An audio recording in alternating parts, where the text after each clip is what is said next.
Bheile líon tá D-Day beag nach Linn chuna sa mohian tú.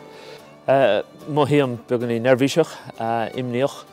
Ó cuirtar an clár a gló tá muid nach mór réile le imeacht agus inis. Ceirtáine cúplaúirt le nó go mé muid fiáin teáil. Go cuideach siad an céad uair go mé siad gobar ag an Oireachtas. Mohíonn tú an teannas agus an caintlean na mBaile sa bailíon na marcaní ó na mBaile sa chur na marcaní le céil agus tá tusa feiceáil céiteach an tusaí a bhd sala bhfuil a géin den eile. Agus rudig an tóirtean.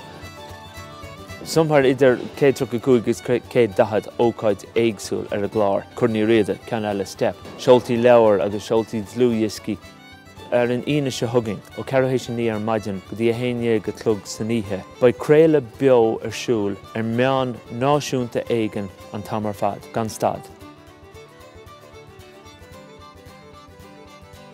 Bhí chulaganna beo I breanú ar 2016 agus céad a bheith siad den mBaile Cliath.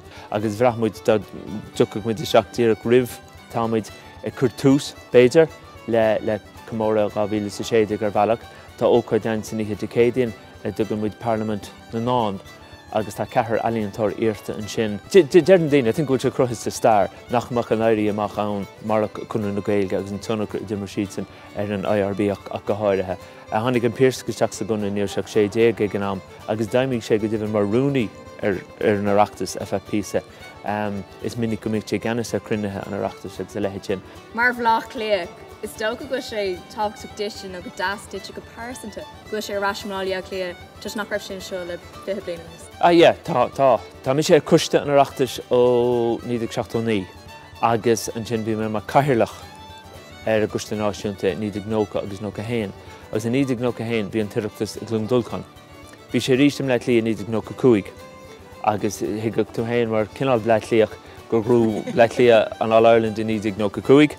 Bhuaigh cailíonn as bleitlia mar éad níostain curní riada in 1995 ach níor an Oireachtas im leitlia ó hin. Tá Samhna féin im leitlia agus beidir go bhánach curní riada anseo tar éis iad a freisin.